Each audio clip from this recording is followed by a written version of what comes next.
میرا یہ قدم تمام اولیاء کرام کی گردن پر ہے۔ ایک مرتبہ محلہ حلبہ میں اپنے مہمان خانے میں وعظ فرماتے ہوئے حضور سیدنا غوث اعظم پر اچانک حالت کشف طاری ہوئی۔ آپ رحمت اللہ علیہ نے فرمایا، میرا یہ قدم ہر ولی اللہ کی گردن پر ہے۔ یہ ارشاد سن کر تمام اولیاء اللہ نے اپنی گردنیں جھکا دیں۔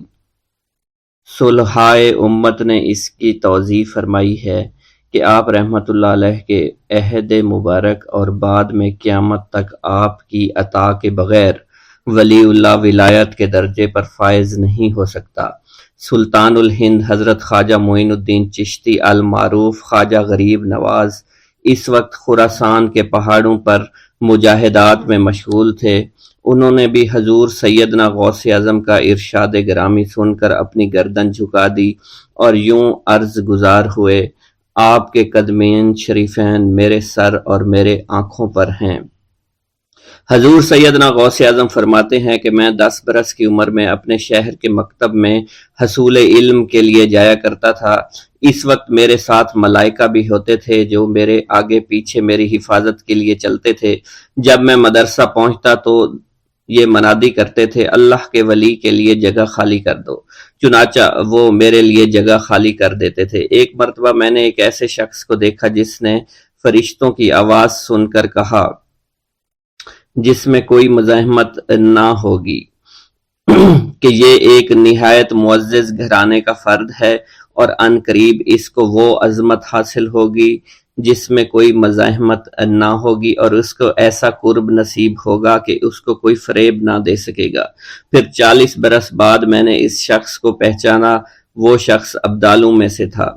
حضرت شیخ ابو سعود احمد بن بکر حریمی سے مروی ہے کہ حضور سیدنا غوث اعظم نے فرمایا کہ میں 55 سال تک تنہا عراق کے بیابانوں میں پھرتا رہا۔ میں لوگوں کو نہ جانتا، لوگ مجھے نہ جانتے۔ اسی دوران میرے پاس رجال الغیب اور جنات تشریف لاتے جنہیں میں طریقت اور اصول کی تعلیم دیتا تھا۔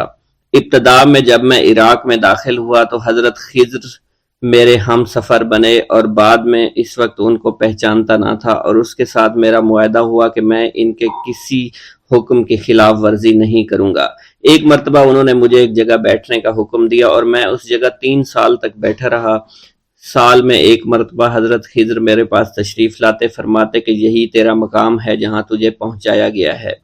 اس عرصہ کے دوران تمام نفسانی خواہشات مجھ پر انسانی شکل میں وارد ہوئیں، لیکن اللہ عز و جل نے مجھے ہر موقع پر استقامت عطا فرمائی اور مجھے ان خرافات سے بچائے رکھا۔ ابتدا میں میرا نفس مجاہدہ کا کوئی طریقہ اختیار کرتا تو میں اس پر قائم ہو جاتا اور کسی چیز کو قبول نہ کرتا تھا۔ ایک طویل مدت تک اپنا گلا گھونٹتے ہوئے میں مدائن کے جنگلوں میں مجاہدات میں مشغول رہا۔ حضور سیدنا غوث اعظم فرماتے ہیں کہ میں نے اپنے نفس کو مختلف مجاہدوں، مختلف ریاضتوں اور مختلف مشقتوں میں ڈالے رکھا۔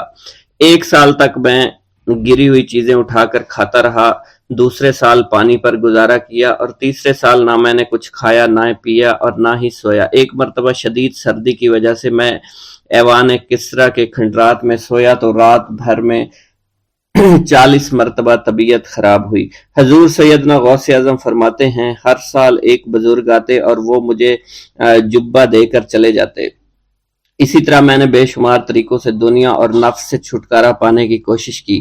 لوگ مجھے دیوانہ سمجھتے تھے۔ میں برہنہ جسم جنگلوں میں چلا جاتا اور کانٹوں پر لوٹتا شور مچاتا تھا۔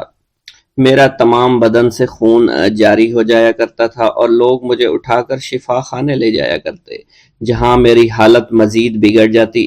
ایک وقت ایسا بھی آیا جب مجھ میں اور مردہ میں کوئی فرق نہ تھا۔ لوگ کفن لے کر آئے، غسال کو بلوایا کہ وہ مجھے غسل دے دیں۔ ابھی انہوں نے مجھے غسل دینے کے لیے تختہ پر ڈالا ہی تھا کہ میری حالت درست ہو گئی۔ میں اٹھ کھڑا ہوا۔ طریقت کی ان پرخطر راہوں میں نہ تو میں کبھی خوف زدہ ہوا اور نہ کبھی میرا نفس مجھ پر غلبہ پا سکا، اور نہ ہی دنیا کی آرائش مجھے حیران کر سکی۔ حضور سیدنا غوث اعظم فرماتے ہیں، شیطان نے میرے گرد بے شمار جال بچھائے۔ جب میں نے اس سے کہا کہ یہ کیا ہے تو اس نے کہا، یہ دنیاوی چیزیں ہیں اور میں ان جالوں سے تم جیسوں کو شکار کرتا ہوں۔ میں نے 1 سال تک شیطان کا مقابلہ کیا، اس کے بچھائے ہوئے تمام جالوں کو ختم کر دیا۔ اس کے بعد میرے سینے کو کھول دیا گیا اور مجھ پر بے شمار خلائق ظاہر ہوئے۔ حضور سیدنا غوث اعظم فرماتے ہیں میں نے دریافت کیا کہ یہ اللہ کیسے ہیں؟ جواب ملا کہ یہ خلق کے اسباب ہیں جو تم سے ملے ہوئے ہیں۔ میں سال بھر ان کی جانب متوجہ رہا یہاں تک کہ وہ مجھ سے جدا ہو گئے۔ جب مجھ پر میرا باطن ظاہر کیا گیا تو میں نے اپنے قلب کو بہت سے علائق سے ملوث پایا۔ میں نے دریافت کیا کہ یہ علائق کیا ہیں؟ جواب ملا یہ تمہارے ارادے، تمہارے اختیارات ہیں۔ چنانچہ 1 سال تک ان کی جانب متوجہ رہا کہ وہ مجھ سے دور ہو گئے۔ میرا قلب ان تمام غلاظتوں سے نجات پا گیا۔ پھر مجھ پر میرے نفس کو ظاہر کیا گیا، میں نے اس کا مشاہدہ کیا، مجھے معلوم ہوا اس کے ساتھ کچھ امراض اور بھی ہیں اور نفس کی خواہشات زندہ ہیں، نفس کا شیطان سرکش ہے۔ چنانچہ میں نے سال بھر پھر توجہ دلائی اور میرے نفس کے تمام امراض سرے سے ہی ختم ہو گئے اور اس کے شیطان نے کلمہ پڑھ لیا اور پھر میرے تمام امور اللہ کے لیے ہو گئے اور میں اپنی ہستی سے باہر نکل آیا۔ حضور سیدنا غوث اعظم فرماتے ہیں پھر میں توکل کے دروازے پر آیا تاکہ میرا مقصد پورا ہو، لیکن جب میں نے توکل کے دروازے پر پہنچا تو بے شمار لوگ موجود تھے۔ میں اس ہجوم کو چیرتا ہوا آگے بڑھا اور شکر کے دروازے پر پہنچ گیا، یہاں پر بھی لوگوں کا جمع غفیر موجود تھا، اس سے بھی چیرتا ہوا آگے بڑھا اور مشاہدہ کے دروازے پر پہنچ گیا اور یہاں پر موجود ہجوم کو چیرتا ہوا اندر داخل ہوا، حتیٰ کہ سب سے آخر میں مجھے فقر کے دروازے پر لایا گیا۔ فقر کا دروازہ خالی تھا۔ جب اس دروازہ میں داخل ہوا تو دیکھا جن جن چیزوں کو میں نے ترک کیا تھا وہ سب یہاں موجود تھیں۔ یہاں مجھے ایک بہت بڑے روحانی خزانے کی فتوحات سے نوازا گیا اور میرے لیے تمام دنیا کے خزانے کھول دیے گئے۔ مجھے روحانی عزت، دائمی فنا اور خالص آزادی عطا فرمائی گئی۔ میری تمام چیزیں جو میری ہستی اور میری صفات سب معدوم ہو گئیں اور میری ہستی کی جگہ کسی اور نے لے لی۔ حضرت شیخ ابو سعید مخزومی نے حضور سیدنا غوث اعظم کو خرقہ خلافت سے نوازا اور فرمایا اے عبد القادر، یہ وہ خرقہ ہے جو حضور نبی کریم صلی اللہ علیہ وسلم نے حضرت سیدنا علی المرتضیٰ کو عطا فرمایا، اور حضرت سیدنا علی المرتضیٰ نے یہ خرقہ حضرت خواجہ حسن بصری کو عطا فرمایا تھا، جس سے ہوتا ہوا یہ خرقہ مجھ تک پہنچا، اور یہ تمہاری امانت تھی جو میں نے تم تک آج پہنچا دی ہے۔ حضور سیدنا غوث اعظم نے جب خرقہ مبارک کو زیب تن کیا تو آپ پر بے شمار انوار و تجلیات کی بارش ہونا شروع ہو گئی۔ حضور سیدنا غوث اعظم نے حضرت شیخ ابو سعید مخزومی کے مدرسہ میں تدریسی فرائض سر انجام دینا شروع کر دیے۔ آپ کے لیے فی الحال تدریسی مصروفیات کے علاوہ کوئی کام نہ تھا۔ آپ کی شبانہ روز کی محنت سے آپ کے نام کا شعرہ کچھ ہی دنوں میں سارے بغداد میں پھیل گیا۔ طلبہ دور دراز کے علاقوں سے علم کے حصول کے لیے آنے لگے۔ طلبہ کی تعداد جب مزید بڑھنا شروع ہو گئی تو ارد گرد کے کئی مکانات کو خرید کر مدرسہ میں داخل کر لیا گیا۔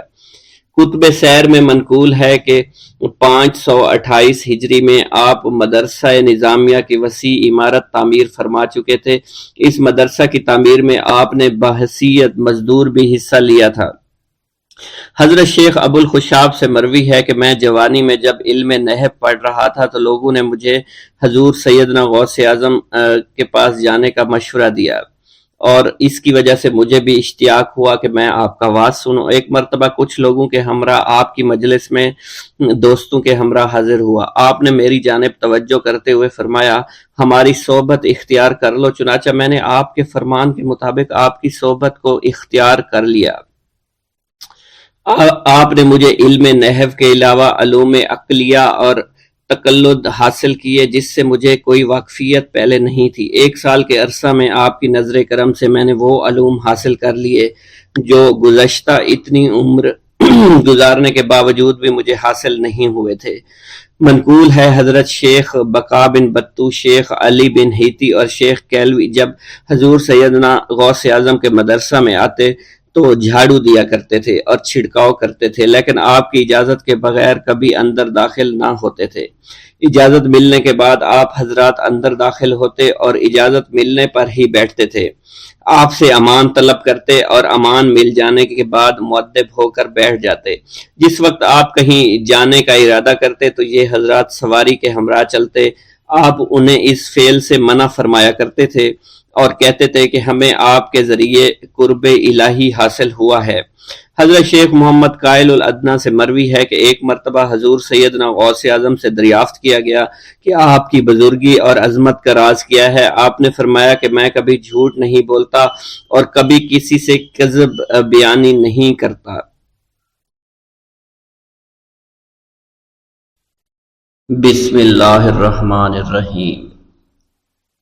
ناظرین گرامی، روایت میں آتا ہے کہ قطب الاقطاب حضرت شیخ عبد القادر جیلانی الحسنی والحسینی الجیلانی، حضرت غوث اعظم شیخ عبد القادر جیلانی رحمۃ اللہ علیہ جب نماز ادا کرتے تو بہت زار و قطار رویا کرتے، یعنی گریہ زاری کیا کرتے تھے۔ روتے روتے آپ کی ہچکی بن جایا کرتی تھی۔ جب آپ رحمت اللہ علیہ مسجد میں اپنے مریدین اور شاگردوں کے ساتھ با جماعت نماز پڑھتے، اللہ پاک کی محبت اور عشق میں اتنے ڈوب کر عبادت کرتے کہ ان کے شاگرد آپ کی رقت آمیزی کو دیکھ کر، یعنی رونے کے انداز کو دیکھتے اور کہتے اگر اصل نماز دیکھنی ہے تو غوث پاک کی نماز کو دیکھا جائے۔ تو ایک بار کا ذکر ہے کہ آپ رحمت اللہ علیہ عراق کی مسجد میں سے با جماعت نماز پڑھ کر باہر نکلے۔ آپ کے مریدین بھی آپ کے ساتھ تھے۔ آپ نے دیکھا کہ اسی محلے میں کچھ بچے اخروٹ کے ساتھ کھیل رہے ہیں۔ آپ بچوں سے بہت پیار کیا کرتے تھے، گویا کہ خود بچپن میں کبھی بچوں کی طرح کھیل کود نہیں کر سکے، لیکن بچوں کو دیکھ کر آپ مسکراتے تھے۔ آپ آگے بڑھنے لگے اور مریدین کی بڑی جماعت بھی آپ کے ساتھ تھی۔ ابھی آپ زیادہ دور نہیں گئے تھے کہ ان بچوں نے ایک دوسرے کے کان میں کچھ بولنا شروع کر دیا اور اشارے میں باتیں کرنے لگے کہ کیا خیال ہے کہ جو بابا جی سب سے نمایاں ہیں، نورانی چمکتے ہوئے چہرے والے ہیں، سب سے آگے چل رہے ہیں، ان کو بولا جائے جو فرمائش ہمیں کرنی ہے ان سے کر دیں، کیا یہ ہمیں ڈانٹیں گے تو نہیں؟ تو کچھ سمجھدار بچے ہم زبان ہوئے اور کہا نہیں نہیں، یہ جو بابا ہے نا بہت اچھے ہیں، ان سے جو کچھ کہو گے انہوں نے وہ ہماری بات پوری کرنی ہے، ہم ان سے ایک میٹھی اور لذیذ چیز آج منگواتے ہیں۔ تو ان میں سے ایک بچہ جو سب سے بڑا تھا پاس آیا اور کہا بابا میری بات سنیں۔ آپ نے بہت پیار اور شفقت سے اس کے سر پر ہاتھ رکھا اور کہا بیٹا کہو۔ اس نے کہا کہ میرا دل کر رہا ہے کہ میں آپ سے کچھ مانگوں۔ آپ نے فرمایا کہ کہو بیٹا کیا چاہتے ہو؟ وہ کہنے لگا کہ مجھے آپ اس فلاں جلیبی والے سے جلیبی لا کر دے سکتے ہیں، میرا کھانے کا بہت دل کر رہا ہے۔ میں چلا جاتا لیکن بابا میری باری آنے والی ہے، جب تک میں جلیبی لے کر وہاں آؤں گا میری باری چلی جائے گی۔ آپ رحمت اللہ علیہ کے وہاں کے مشہور بزرگ بڑے سردار لوگ ہیں، آپ کے خادمین آپ کے نوکر بننے کے لیے جان کی بازی لگانے کو تیار رہتے ہیں۔ ادھر وہ بچے آپ کے رتبے کو بھی دیکھ رہے تھے اور یہ بھی دیکھ رہے تھے کہ آپ کون سی شخصیت ہے، لیکن پھر بھی اتنے سارے لوگوں کو چھوڑ کر آپ سے وہ بچہ کہتا ہے کہ بابا مجھے جلیبی لا کر دے دیں۔ بابا جی نے کہا کہ ٹھیک ہے میں لا کر دے دیتا ہوں۔ آپ کا ایک مرید آپ کے پاس آیا اور کہا حضرت آپ کیوں اس بات پر توجہ دے رہے ہیں؟ آپ اس بچے کی فرمائش پر جلیبی لا رہے ہیں۔ حضرت آپ پر میری جان قربان ہو، میں اس بچے کو جلیبی لا کر دے دیتا ہوں۔ آپ رحمت اللہ علیہ نے اسے اپنے ہاتھ کے اشارے سے منع فرمایا اور کہا اس نے مجھ سے کہا ہے نا تو میں ہی اس کی خواہش کو پورا کروں گا۔ پھر آپ رحمت اللہ علیہ اس جلیبی والے کے پاس تشریف لے گئے اور جلیبی والا کچھ دیر پہلے اداس بیٹھا ہوا تھا۔ آپ رحمت اللہ علیہ اس کی دکان میں تشریف لے گئے تو وہ خوشی خوشی سے جھومنے لگا۔ آپ رحمت اللہ علیہ نے اس جلیبی والے سے جلیبی لی، اس نے خوشی خوشی آپ رحمت اللہ علیہ کے ہاتھوں میں جلیبی تھما دی۔ وہ آدمی لگ بھگ 70 سال کا تھا، اس بڑھاپے میں بھی وہ کام کرنے پر مجبور تھا۔ اس کی آنکھوں میں آپ رحمت اللہ علیہ کو دیکھ کر آنکھوں سے آنسو آ گئے۔ اس نے روتے ہوئے کہا اللہ کا لاکھ لاکھ شکر ہے، اس نے میری دعا سن لی۔ آپ نے میری دکان میں قدم رکھے تو کئی دنوں سے آپ کے انتظار میں یہاں بیٹھا ہوا تھا۔ میں جانتا تھا کہ آپ ضرور میری دکان پر تشریف لائیں گے۔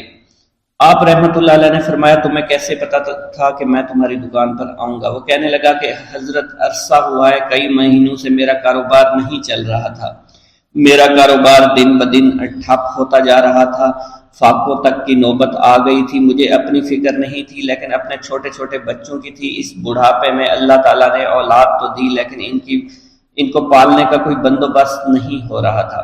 میں نے اپنی اس پریشانی کا ذکر کسی سے کیا تو اس نے کہا کہ عراق کے ایک شہر میں چلے جاؤ، وہاں پر کوئی ایک فقیر ہے، اس سے دعا کراؤ، وہ جس کے لیے دعا کرتے ہیں اس کا کام بن جاتا ہے۔ میں اتنا پریشان تھا کہ اس آدمی کے کہنے پر اس فقیر سے ملنے چلا گیا۔ اس کی تلاش کر کے میں نے اس سے کہا تم میرے لیے دعا کرو تاکہ میرے کاروبار میں ترقی ہو جائے اور میرے رزق میں برکت ہو جائے اور تنگ دستی دور ہو جائے تاکہ میں بیوی بچوں کا پیٹ پال سکوں۔ فقیر مجھے دیکھ کر کہنے لگا کہ تم پیران پیر غوث اعظم دستگیر رحمت اللہ علیہ کو نہیں جانتے؟ میں نے کہا میں نہیں جانتا۔ وہ کہنے لگا حیرت ہے کہ تمہیں یہ پتہ نہیں کہ تم ان کو جانتے ہی نہیں کہ ولیوں کے سردار ہیں۔ میں تو بہت چھوٹا سا فقیر ہوں، میری دعاؤں میں اتنا اثر نہیں کہ وہ غوث اعظم رحمت اللہ علیہ ہیں، جس کے لیے بھی دعا کریں اس کا بیڑا پار ہو جایا کرتا ہے، اور جب اس دور میں غوث پاک رحمت اللہ علیہ خود موجود ہے تو پھر ہمارا کیا مقام ہوگا ان کی دعا کے آگے؟ ہماری دعا کچھ بھی نہیں ہے۔ میں نے کہا اگر یہ بات ہے کہ آپ سے بڑا کوئی بزرگ ہے تو مجھے بتائیے کہ غوث پاک رحمت اللہ علیہ مجھے کہاں ملیں گے اور میں کہاں جاؤں ان سے ملنے کے لیے؟ وہ کہنے لگا کہ وہ جیلان میں ہیں، تم ادھر جاؤ، ہماری کیا جرت کہ آپ کے لیے دعا کریں۔ آپ رحمت اللہ علیہ جس کے لیے بھی دعا فرماتے ہیں اس کا بیڑا پار ہو جاتا ہے، اور اس کو کہیں بول جانے کی ضرورت نہیں ہوتی۔ حضور جب اس فقیر نے مجھے یہ بات کہی تو فوراً جیلان شریف میں آ گیا اور یہاں پر میں نے آپ کی تلاش شروع کی۔ آج دیکھیے آپ خود بخود میری دکان پر تشریف لائے ہیں۔ اب دیکھیے کہ آپ کے آنے سے کیسا نور میری دکان میں آ گیا ہے۔ حضور میرے حق میں دعا فرما دیجئے، اللہ پاک میری زندگی کو آسانیاں عطا فرمائے، مجھے اپنی بیوی اور بچوں کی بہت فکر ہے۔ آپ رحمت اللہ علیہ نے فرمایا پریشان ہونے کی ضرورت نہیں، اللہ تعالیٰ سب معاملات ٹھیک فرما دے گا۔ یہ کہہ کر آپ تشریف لے گئے، اس بچے کے پاس آئے اور اس کے ہاتھ میں جلیبی تھما دی۔ ابھی وہاں سے جانے والے تھے، دوسرا بچہ آیا، اس نے کہا کہ بابا آپ نے اسے تو جلیبی لا کر دی ہے، مجھے بھی لا کر دیں۔ آپ نے اس سے بھی تسلی دی اور کہا میں تمہیں بھی جلیبی لا کر دے دیتا ہوں بیٹا۔ یہ دیکھ کر مریدین بہت غصہ ہونے لگے اور کہا کہ حضور ہم اس بچے کو جلیبی لا کر دے دیتے ہیں، آپ کیوں زحمت کرتے ہیں؟ لیکن آپ نے فرمایا نہیں، یہ بچے مجھ سے کہہ رہے ہیں نا، میں ان کا نہیں ٹال سکتا۔ حضور آپ بہت مصروف شخصیت ہے، کیوں ان چھوٹے بچوں کی باتیں سن رہے ہیں؟ آپ نے ہاتھ کے اشارے سے انہیں روکا اور فرمایا اللہ تعالیٰ نے ہمیں جس کام کے لیے چنا ہے بس وہ کام ہی ہم کر رہے ہیں، تم لوگ اللہ پاک کی حکمت کو نہیں سمجھ رہے۔ پھر آپ جتنی بار وہ بچے آپ کو بھیجتے رہے، آپ رحمت اللہ علیہ ان کے لیے جلیبیاں لاتے رہے، حتیٰ کہ آخری بچے کو بھی آپ نے جلیبی لا کر دے دی اور وہ مزے سے کھانے لگے۔ جلیبی کھانے کے بعد وہ آپ کو دعائیں کرنے لگے اور کہا آپ بہت اچھے انسان ہیں، جیسا کہ آپ کے بارے میں ہم نے سنا تھا آپ ویسے ہی ہیں، آپ اخلاق کے بہت عمدہ ہیں، آپ کی سخاوت کے بارے میں ہم نے جتنا سن رکھا تھا آپ اتنے ہی سخی ہیں، ہم آپ سے بہت خوش ہوئے۔ آپ رحمت اللہ علیہ مسکرائے، بچوں کی خوشی دیکھ کر آپ کو دلی اطمینان ملا۔ اب ایک اور نماز کا وقت ہو رہا تھا، آپ نے مریدین سے کہا کہ چلو نماز پڑھنے کے لیے مسجد میں چلتے ہیں۔ وہ سب مل کر مسجد میں چلے گئے اور اللہ کی عبادت میں مصروف ہو گئے۔ حضرت شیخ سید عبد الرحمن فرماتے ہیں کہ والد بزرگوار اپنے وعظ کے دوران الحمدللہ رب العالمین کہہ کر خاموش ہو جاتے اور دوبارہ کہہ کر سکوت فرماتے تھے، اور تیسری مرتبہ کہنے کے بعد کچھ دیر توقف فرماتے، اور آپ کی محفل میں تمام اولیاء حاضر و ناظر اور خاموش ہو جایا کرتے تھے۔ پھر آپ کی محفل میں اولیاء ملائکہ ایک کثیر تعداد میں آ جاتے جو محفل کے بعد نظر نہیں آیا کرتے تھے۔ آپ اپنے خطاب کو یوں شروع فرماتے، تمام تعریفیں اللہ کے لیے ہیں، اس کی مخلوق کی تعداد اس کے عرش کے وزن کے مطابق، اور بے حد تعریفیں جس سے اس کی ذات راضی ہو جائے، اس کے کلمات کی روشنی کے مطابق، اس کے علم کے مطابق، اس کی مرضی اور منشا کے مطابق، اور اس کی مخلوق کے مطابق جسے اس نے پیدا کیا، وہی عالم الغیب ہے، رحمان و رحیم ہے۔ میں گواہی دیتا ہوں اس کے سوا کوئی عبادت کے لائق ہی نہیں ہے، اور تمام کائنات اس کی تخلیق ہیں، تمام تعریفیں اسی کے لیے ہیں، وہ زندہ ہے، ہمیشہ زندہ رہے گا،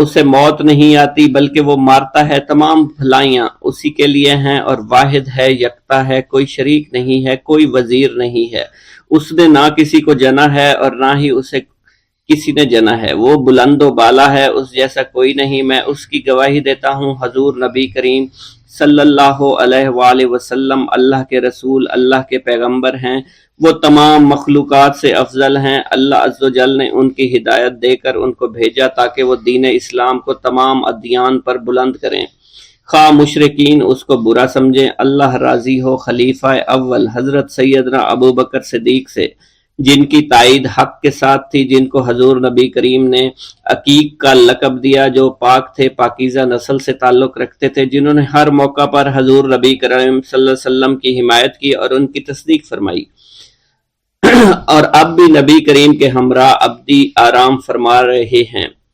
اللہ راضی ہو خلیفہ دوم حضرت سیدنا عمر فاروق رضی اللہ تعالی عنہ سے، جنہوں نے عمل کثیر کیے، جنہوں نے حق کو بلند کیا، جنہوں نے فیصلے کے لیے جن کو منتخب کیا گیا، جنہوں نے ہمیشہ حق بات کا ساتھ دیا، اور وہ بھی حضور نبی کریم صلی اللہ علیہ وسلم کے ہمراہ ابدی آرام گاہ میں آج بھی موجود ہیں۔ اللہ راضی ہو خلیفہ سوم حضرت سیدنا عثمان غنی رضی اللہ تعالی عنہ سے، جنہوں نے اپنے مال سے مسلمانوں کی امداد کی، قرآن مجید کی ترتیب و اشاعت احسن طریقے سے فرمائی، جنہوں نے امامت اور قرت سے محراب کو، منبر کو مزین کیا، اور جو افضل الشہداء ہیں اور فرشتے بھی ان سے حیا کرتے ہیں۔ اللہ راضی ہو خلیفہ چہارم حضرت سیدنا علی المرتضیٰ سے، جو شجاعت و جواں مردی میں بے مثل ہیں، حضور نبی کریم صلی اللہ علیہ وسلم کے چچا زاد بھائی اور داماد ہیں، آپ دین اسلام کے امام و عالم ہیں، اور جن کے لیے حضور نبی کریم صلی اللہ علیہ وسلم نے فرمایا کہ میں تم پر فدا ہو جاؤں۔ اللہ راضی ہو حسنین کریمین حضرت سیدنا امام حسن امام حسین سے، جن کی نیکیاں تا حشر قائم رہنے والی ہیں اور جن کے مراتب بے مثل ہیں۔ اللہ نے ان کے قلوب کو نیکیوں کی جانب مائل کیا۔ اے اللہ تو ہمارے رازوں اور دلی کیفیات سے واقف ہے، ہمیں ہر عمل کرنے اور برائی سے بچنے کی توفیق عطا فرما، اور ہمیں گناہوں کی لذت سے بچا، ہمیں اپنے ماں سوا سے محفوظ رکھ اور اپنی مشغولیت عطا فرما۔ بے شک اللہ کے سوا کوئی عبادت کے لائق نہیں، جو چاہتا ہے وہی ہوتا ہے، اور وہی قوی اور وہی عظیم ہے۔ اے اللہ ہمیں غفلت سے بچا اور ہمارے اوپر وہ بوجھ نہ ڈال جو تو نے پہلی امتوں پر ڈالا۔ اے ہمارے رب العالمین ہمیں معاف فرما اور ہماری مغفرت عطا فرما، کیونکہ تو ہی ہمارا رب ہے، تو ہی ہمارا مولا ہے، آمین۔ حضرت شیخ عبداللہ جبائی کا قول ہے کہ حضور سیدنا غوث اعظم رحمت اللہ علیہ نے مجھ سے ارشاد فرمایا کہ میرے نزدیک کھانا کھلانا اور حسن اخلاق افضل اور اعلیٰ ہیں۔ آپ کے پاس کبھی پیسہ نہیں ٹھہرا کرتا تھا، اگر صبح کے وقت آپ کے پاس 1000 دینار آ جاتے تو شام تک وہ غریبوں اور محتاجوں میں تقسیم ہو جایا کرتے تھے۔ حضور سیدنا غوث اعظم کی پرورش نہایت ہی بابرکت ماحول میں ہوئی۔ آپ نے ابتدا میں گوشہ نشینی اختیار کی اور خود کو دنیاوی غلاظتوں سے پاک رکھا۔ آپ نے 51 برس کی عمر میں شادی کی۔ جب آپ سے اس بارے میں دریافت کیا گیا تو آپ نے فرمایا، جب مجھے حضور نبی کریم صلی اللہ علیہ وسلم نے نکاح کی اجازت دی تو میں نے نکاح کر لیا۔ حضور سیدنا غوث اعظم نے اپنی ذات کو اللہ عز و جل کی خوشنودی کے لیے وقف کر رکھا تھا۔ آپ کی راتیں جاگ کر گزرا کرتی تھی اور ساری رات آپ مراقبہ اور مشاہدہ میں گم ہوا کرتے تھے۔ آپ کی عادت مبارکہ تھی کہ آپ سجدہ کو دراز کیا کرتے تھے اور بیٹھ کر مراقبہ فرمایا کرتے تھے۔ اسی دوران آپ کا جسم مبارک نورانی شعاؤں کے زیر اثر ہوتا اور کئی مرتبہ آپ نورانی شعاؤں میں غائب ہو جایا کرتے تھے۔ حضرت شیخ ابو عبداللہ بن حسنین بن ابی الفضل فرماتے ہیں کہ حضور سیدنا غوث اعظم کے بعض دہقانی مریدین ہر سال آپ کے لیے گیہوں بوتے تھے اور جائز طریقہ سے اسے پالتے تھے۔ پھر آپ کے بعض مریدین اسے پیستے اور آپ کے لیے ہر روز 4-5 روٹیاں پکاتے اور شام کو آپ کے پاس روٹیاں لے کر آیا کرتے تھے۔ آپ حاضرین میں ایک ایک ٹکڑا تقسیم کر دیتے اور جو بچ جاتا وہ اپنے لیے رکھ لیا کرتے تھے۔ حضرت شیخ خضر حسنی سے منقول ہے، حضور سیدنا غوث اعظم ایک شکستہ دل فقیر کو دیکھا۔ آپ نے اس سے اس کی کیفیت کے متعلق دریافت کیا تو اس نے کہا کہ میں آج دریا کے کنارے گیا اور ملاح سے کہا مجھے دریا کے پار لے جائے۔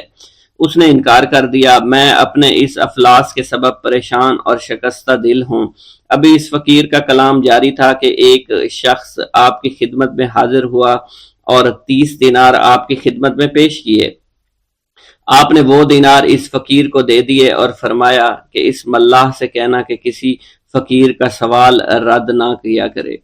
حضرت شیخ معمر ابو المظفر فرماتے ہیں، میں نے حضور سیدنا غوث اعظم سے زیادہ کسی کو درگزر فرمانے والا آج تک نہیں دیکھا۔ آپ کی عطا کا یہ علم تھا، ایک محفل میں 400 لوگوں کو ولایت کے مقام اعلیٰ تک پہنچا دیا کرتے تھے، بھوکوں کو کھانا کھلانا، بیواؤں کی حاجت روائی کرنا۔ آپ کا معمول تھا جب کسی بیمار کے متعلق سنتے تو فوراً اس کی عیادت کے لیے تشریف لے جایا کرتے تھے۔ فقراء کو آپ رحمت اللہ علیہ کے در سے بغیر سوال کیے عطا ہو جایا کرتا تھا۔ حضور سیدنا غوث اعظم نے فرمایا کہ مخلوق سے کنارہ کشی سے پہلے علم حاصل کرو، کیونکہ جو شخص علم کے بغیر عبادت کرتا ہے وہ اصلاح سے زیادہ فساد میں مبتلا ہو جاتا ہے۔ تمہیں چاہیے کہ شمع شریعت اپنے ہمراہ لے کر علم کی روشنی میں علم عمل کرو، پھر اللہ تعالیٰ تمہیں علم لدنی کا وارث بنا دے گا جس سے تم ناواقف ہو۔ تمہیں چاہیے کہ تمام اسباب و ذرائع سے تعلق منقطع کر کے رشتہ داروں اور احباب سے جدائی اختیار کرو، تاکہ تم اپنے زہد کی وجہ سے اپنی قوت باطنی اور اپنے حسن ادب کا مشاہدہ کر سکو۔ خدا کے علاوہ تمام عالم و اسباب سے اس خوف سے منقطع ہو جاؤ تاکہ تمہاری شمع معرفت نہ بجھ جائے، اور جب تم 40 دن اپنے رب کے لیے مخصوص کر دو گے تو تمہارے قلب سے حکمت کے چشمے جاری ہو جائیں گے اور تم معرفت الہی کی تپش کا مشاہدہ کرنے لگے گے، جس کو حضرت موسیٰ علیہ السلام نے اپنے شجر قلب پر محسوس کیا تھا۔ اس کیفیت کے بعد تم اپنے نفس و خواہش، اپنے شیطان سے، اپنی طبیعت اور اپنے وجود سے کہو گے کہ ٹھہر جا، میں نے اس آگ کا مشاہدہ کر لیا ہے جو قلب موسیٰ علیہ السلام پر روشن ہوئی تھی۔ اس کے بعد تمہارے قلب میں باطن سے یہ آواز آنے لگے گی کہ میں ہی تمہارا رب ہوں، میری ہی عبادت کرو، میرے غیر کی اطاعت سے گریزاں ہو جاؤ، میرے سوا کسی سے تعلق مت رکھو، میری معرفت حاصل کر کے میرے غیر کو فراموش کرو، غیر سے اعراض کر کے میرے علم، میرے قرب، میرے ملک اور میری سلطنت کی جانب متوجہ رہو۔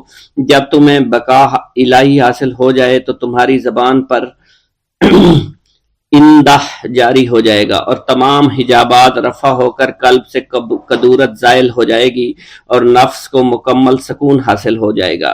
پھر جب اس کے الطاف غالب ہو جائیں گے تو تمہیں خطاب کیا جائے گا، اے قلب، فرعون نفس کی طرف توجہ کر اور اس کو راہ ہدایت پر چلاتا ہوا میری جانب آ لے اور اس سے کہہ دے کہ میرا ہی اتباع کریں، پھر انہیں رشد کے راستے پر ہدایت کر کے اس سے تعلق قائم کر اور اس کے بعد پھر قطع تعلق کر کے دوبارہ استوار کر لے اور اسی طرح سے کرتا رہے۔ حضرت شیخ معمر سے منقول ہے، فرماتے ہیں ایک مرتبہ میں حضور سیدنا غوث اعظم شیخ عبد القادر جیلانی رحمۃ اللہ علیہ کی خدمت میں حاضر تھا۔ آپ بیٹھے کچھ لکھ رہے تھے، اسی دوران چھت سے 3 مرتبہ مٹی گری، چوتھی مرتبہ ایسا ہوا آپ نے جلال میں آ کر اس جگہ دیکھا جہاں سے مٹی گر رہی تھی۔ اسی دوران ایک چوہا اس جگہ سے نیچے گرا اور مر گیا، یہ چوہا ہی وہاں سے مٹی کھود رہا تھا۔ حضرت شیخ عمر بن مسعود بزاز فرماتے ہیں حضور سیدنا غوث اعظم وضو فرما رہے تھے، اسی دوران ایک چڑیا نے آپ کی قمیض پر بیٹ کر دی۔ آپ نے جلالی نظروں سے چڑیا کو دیکھا، وہ چڑیا اسی وقت نیچے گری مر گئی۔ آپ نے وضو سے فارغ ہونے کے بعد قمیض کے اس حصے کو دھویا اور پھر اپنی قمیض مبارک اتار کر مجھے دی اور فرمایا اس کو فروخت کر کے اس کی رقم کو خیرات کر دو، یہ اس کا بدلہ ہے۔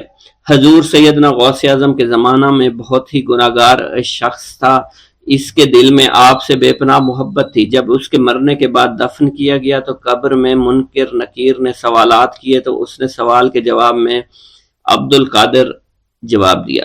منکر نکیر نے اللہ کی بارگاہ میں اس کے جواب کو پیش کیا، حکم ہوا اگرچہ یہ بندہ فاسقوں میں سے ہے لیکن یہ میرے محبوب سید عبد القادر جو کہ صادقین میں سے ہیں ان سے محبت رکھتا ہے۔ بغداد کے محلہ باب العز کے قبرستان میں سے ایک قبر سے مردہ کے چیخنے کی آواز آنے لگی۔ لوگوں نے حضور سیدنا غوث اعظم کی خدمت میں عرض ہو کر عرض کیا، آپ نے دریافت کیا کیا صاحب قبر نے مجھ سے خرقہ پہنا؟ لوگوں نے عرض کیا ہمیں اس کا علم نہیں۔ آپ نے دریافت کیا کیا یہ میری محفل میں کبھی شریک ہوا؟ ہمیں اس کا علم نہیں۔ آپ نے پھر دریافت کیا کیا کبھی میرے پیچھے نماز پڑھی؟ نہیں معلوم۔ آپ نے مراقبہ فرمایا اور آپ کے چہرہ مبارک پر جلالیت کے آثار نمودار ہو گئے۔ بعد ازاں آپ نے چہرہ مبارک پر وقار ظاہر ہوا اور آپ نے فرمایا کہ اس شخص نے میری زیارت کی، مجھ سے حسن ظن رکھا، اسی وجہ سے اللہ نے اس پر رحم فرما دیا ہے، چنانچہ اس کے بعد کبھی قبر سے آواز نہیں آئی۔ منقول ہے حضرت شیخ ابو الحسن علی بن وہب ازجی بیمار ہو گئے، حضور سیدنا غوث اعظم عیادت کے لیے تشریف لائے تو آپ نے وہاں ایک قمری اور ایک کبوتری کو دیکھا۔ حضرت شیخ ابو الحسن نے آپ سے عرض کی کہ یہ کبوتری 6 ماہ سے انڈے نہیں دے رہی اور قمری 9 مہینے سے بول نہیں رہی۔ آپ نے کبوتری سے فرمایا تو اپنے مالک کو فائدہ پہنچا، اور قمری سے فرمایا تو اپنے خالق کی تسبیح کر۔ چنانچہ قمری نے اسی وقت کوکو کرنا شروع کر دیا، یہاں تک کہ بغداد کے لوگ اس کی آواز سننے کے لیے جوق در جوق جمع ہونا شروع ہو گئے، اور کبوتری نے بھی انڈے دے دیے اور ان سے بچے نکلے۔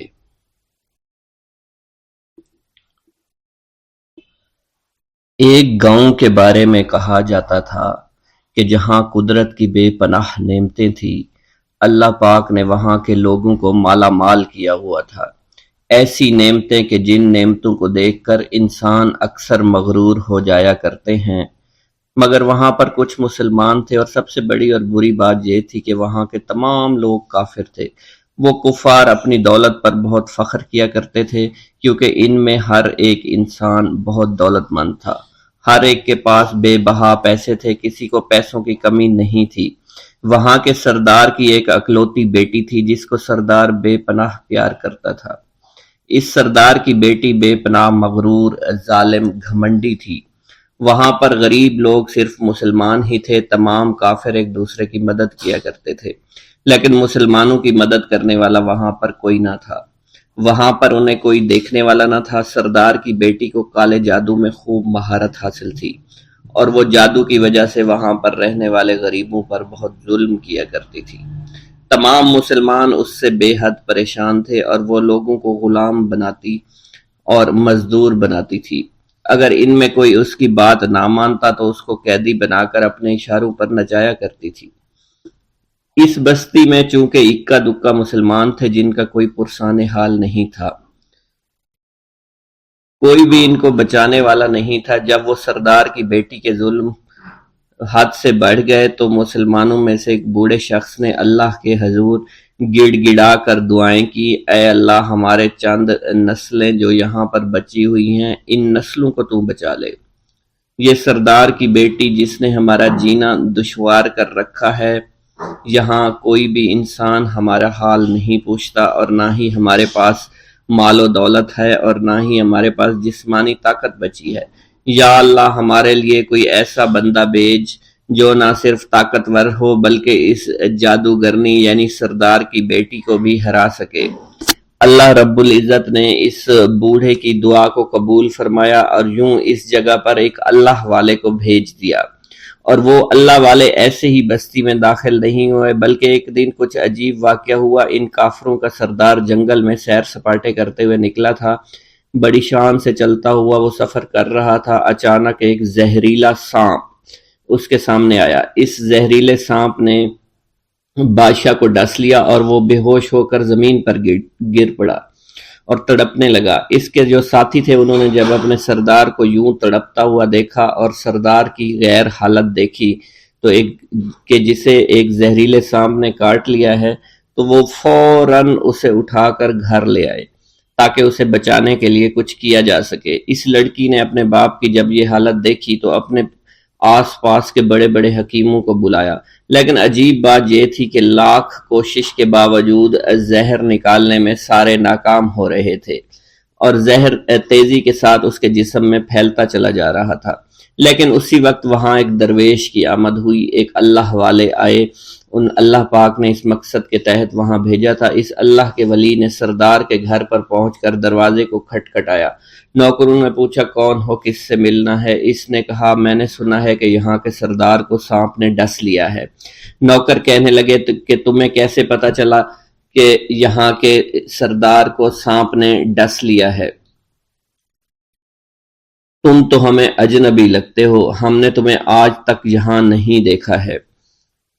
اس نے کہا میں مسافر ہوں اور مجھے خبر ملی ہے کہ یہاں کے سردار کو ایک زہریلے سانپ نے ڈس لیا ہے اور کوئی بھی اس کا علاج نہیں کر پا رہا۔ نوکروں نے کہا تم کون ہو؟ اللہ والے نے کہا میں حکیم ہوں اور میں ان کے علاج کی غرض سے یہاں آیا ہوں۔ وہ نوکر اللہ والے کی حالت دیکھ کر ہنسنے لگے، کیونکہ آپ نے پھٹے پرانے کپڑے پہن رکھے تھے اور دیکھنے سے بہت غریب معلوم ہوتے تھے۔ وہ نوکر کہنے لگے کہ اتنے بڑے سردار کا علاج کرو گے؟ ارے یہاں تو اس کے پاس بڑے بڑے حکیم بلائے گئے ہیں، ہمارے سردار کے پاس پیسوں کی کوئی کمی نہیں ہے، اور وہ تم جیسے غریب سے بھلا کیوں علاج کروائیں گے؟ درویش نے کہا اگر تم چاہتے ہو تمہارے سردار کی جان بچ جائے پھر مجھے اندر جانے دو۔ غلام کہنے لگا ٹھیک ہے، ہم اندر جا کر اجازت لے کر آتے ہیں۔ نوکر اندر گئے، سردار کی بیٹی سے کہا ایک غریب آیا ہے، کپڑوں سے فقیر معلوم ہوتا ہے، لیکن کہتا ہے میں سردار کا علاج کر سکتا ہوں اور میں سردار کا علاج کروں گا۔ جو زہر تیزی کے ساتھ جسم میں پھیل رہا ہے میں اس کو باہر نکال پھینک کروں گا۔ اس کی بیٹی کہنے لگی ٹھیک ہے بلا لو۔ جب وہ اللہ والے اس کے گھر کے اندر گئے تو دیکھا سردار تڑپ رہا تھا، ٹانگ کو بار بار بستر پر پٹخ رہا تھا۔ اللہ والے نے اس کے پیر کی طرف دیکھا جہاں سانپ نے اس کو کاٹا تھا، اسی جگہ اللہ والے نے تھوک دیا، فوراً وہاں سے بھاگ گئے۔ اس کے سارے سپاہی اس کی بیٹی دیکھ کر حیران رہ گئے کہ یہ بھلا کون سا دیوانہ ہے، کمرے میں آیا، علاج کی بجائے اسی جگہ پر تھوک دیا جہاں صرف کاٹا تھا، اور بھاگ بھی گیا، اس کو کوئی گرفتار نہیں کر سکا۔ سردار کی بیٹی غصے میں تل ملا اٹھی کہ اس نے جو گستاخی کی ہے اس کی کوئی بات نہیں، تھوک کو میں صاف کروا دوں گی، مگر اس کو تو میں ابھی گرفتار کرواتی ہوں۔ اور اس نے اپنے سردار کے ایک نوکر سے کہا کہ اس تھوک کو صاف کرو۔ اس نوکر نے تھوک کو صاف کرنے کی بجائے اس کو اچھی طرح سے ٹانگ پر مل دیا۔ لڑکی نے کہا کیا کر رہے ہو؟ اس فقیر نے میرے باپ کی ٹانگ پر تھوک دیا، اب اس تھوک کو تم مل رہے ہو؟ حکیم نے اپنے ہاتھ کے اشارے سے سردار کے بیٹے کو روک دیا۔ جیسے اس تھوک کو سردار کی ٹانگ پر ملا گیا فوراً سارا زہر ختم ہو گیا۔ جو ٹانگ کٹنے کے قابل تھی وہ ٹانگ بالکل ٹھیک ہو چکی تھی، جو نیلی پڑ چکی تھی اب اصلی حالت میں آہستہ آہستہ واپس آ رہی تھی، اور جب وہ قبیلے کا سردار بالکل ٹھیک ہو گیا، ہوش میں آ گیا، تو حیران رہ گیا۔ اسے بتایا کہ فقیر بابا کے تھوک کی وجہ سے آپ ٹھیک ہوئے ہیں۔ اس نے کہا وہ بزرگ تو ہمارے لیے مسیحا ہے، تم لوگوں نے انہیں جانے کیوں دیا؟ انہیں میرے پاس لے کر آؤ، انہوں نے ہم پر بہت بڑا احسان کیا ہے، ہم اس کے احسان کا بدلہ ضرور چکائیں گے۔ اس کی بیٹی جو خاموشی سے باپ کو دیکھ رہی تھی اس نے کچھ بھی نہ کہا۔ گاؤں کے سردار کے کہنے پر سارے سپاہی اللہ والے کو ڈھونڈنے کے لیے نکل گئے۔ وہ چاروں طرف پھیل گئے لیکن کہیں بھی اللہ والے کا پتہ نہیں چل رہا تھا۔ پھر جب سپاہی تلاش کرتے کرتے جنگل میں داخل ہوئے، وہاں ایک درخت کے نیچے ایک آدمی کو عبادت کرتے ہوئے دیکھا۔ وہ غور سے اس کو دیکھ رہے تھے اور کہہ رہے تھے یہ کس طرح کی عبادت کر رہے ہیں؟ ہم لوگ تو اپنے بتوں کے آگے ہاتھ جوڑتے ہیں، یہ نہ جانے کس کو سجدہ کر رہے ہیں۔ خیر، عبادت کے فوراً بعد اللہ والے کو پکڑ لیا، گاؤں کے سردار کے سامنے پیش کیا۔ وہ کہنے لگا آپ کون ہیں اور کہاں سے آئے ہیں؟ سب سے پہلے تو میں گستاخی کی معافی چاہتا ہوں، میرے لوگوں نے آپ کے ساتھ بڑی بدتمیزی کی، لیکن آپ کی وجہ سے آج میں زندہ ہوں۔ ہم گناہ گاروں کی وجہ سے آپ جیسے لوگوں کو بہت تکلیف ہوئی ہے، اس لیے میں معذرت چاہتا ہوں۔ آپ سے درخواست کرتا ہوں کہ آپ میری طرف سے یہ قیمتی لباس یعنی کپڑے اور عربی گھوڑا قبول کیجئے۔ اللہ والوں نے اس کی طرف مسکرا کر دیکھا اور کہا یہ گھوڑا، یہ لباس بہت قیمتی ہے، مگر یہ لباس پہن کر اس گھوڑے کے لیے گھاس کاٹوں گا تو کیا اچھا لگوں گا؟ سردار نے کہا فکر نہ کریں، گھوڑے کے ساتھ ساتھ ہم آپ کو نوکر بھی دیں گے۔ اللہ والے نے کہا کہ اتنی مال و دولت اور نوکروں کے ساتھ میں اکیلا رہوں گا؟ گاؤں کا سردار بولا حضور آپ کی یہ بات سن کر میں سوچ میں گم ہو گیا ہوں، لیکن یہ میری بیٹی آپ کے سامنے حاضر ہے۔ بیٹی حیرت سے اپنے باپ کو دیکھ رہی تھی کہ میرا باپ اب کیا کہنے والا ہے۔ سردار نے کہا میری بیٹی جسے آپ نے دیکھ لیا ہے اس کی شادی میں آپ سے کر دوں گا، مگر ایک شرط ہے کہ آپ کو اپنے مذہب کو چھوڑنا پڑے گا۔ میرے سپاہیوں نے آپ کو عبادت کرتے ہوئے دیکھا ہے، جہاں تک ہمارے معمولات ہیں ہم بتوں کے آگے سجدہ کرتے ہیں اور ان کی عبادت کرتے ہیں، اور آپ جس کے آگے سجدہ کرتے ہیں وہ اللہ ہے، یعنی آپ مسلمان ہیں، اس لیے آپ کو اپنا مذہب چھوڑنا پڑے گا۔ کیا آپ ایسا کر سکتے ہیں؟ اللہ والے نے کہا کہ مجھے ایک بات بتائیے، آپ سب کچھ دیکھ رہے ہیں، آپ نے مجھے یہ بھی دعا دی کہ میری اولادیں ہوں اور آپ کی نسل آپ کی بیٹی سے چلے گی۔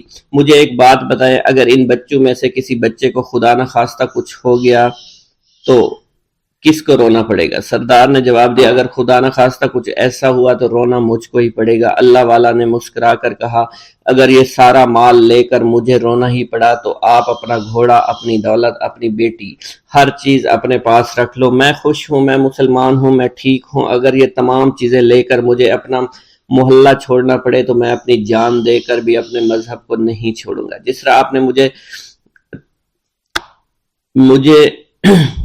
نوازا ہے، میں اسی رب کے دین کو چھوڑ کر چلا جاؤں گا۔ صرف چند پیسوں کی خاطر میں ہر دن پیسہ نہیں کر سکتا، اور اپنی درویشی میں بہت خوش ہوں۔ اللہ نے مجھے جس مقصد کے لیے بھیجا تھا وہ میرا مقصد پورا ہو جائے گا۔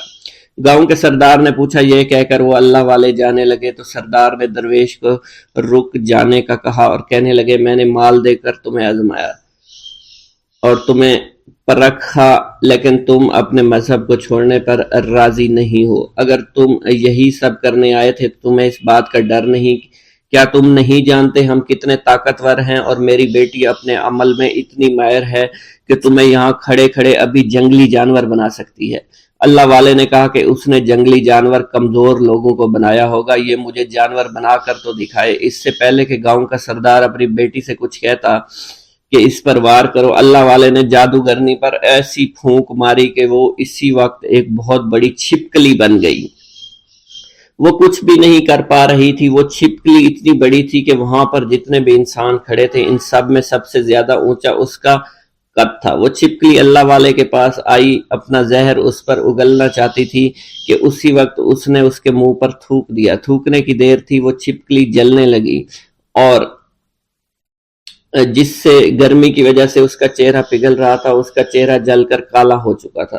وہ مرنے والی تھی کہ سردار دوڑتا ہوا قدموں میں آ کر گر پڑا اور معافی مانگنے لگا اور کہنے لگا، حضور، اس گستاخی کے لیے میں معذرت خواہ ہوں، آپ مجھے معاف کر دو، میں نے سچ میں آپ کو بہت کمزور سمجھا تھا، آپ کو آپ کا مذہب سے ہٹانا چاہا تھا۔ اگر میری بیٹی ٹھیک ہو جائے تو میں سچ کہتا ہوں یہاں پر جتنے لوگ ہیں ہم پوری کی پوری بستی مسلمان ہو جائیں گے۔ اللہ والے نے کہا کہ ہم تمہیں اپنے دین میں شامل کرنے کے لیے یہ سب نہیں کر رہے، بلکہ تم لوگ مسلمان بھائیوں پر جو ظلم کرتے ہو وہ ظلم کو ختم کرنے کے لیے ہم یہاں آئے ہیں۔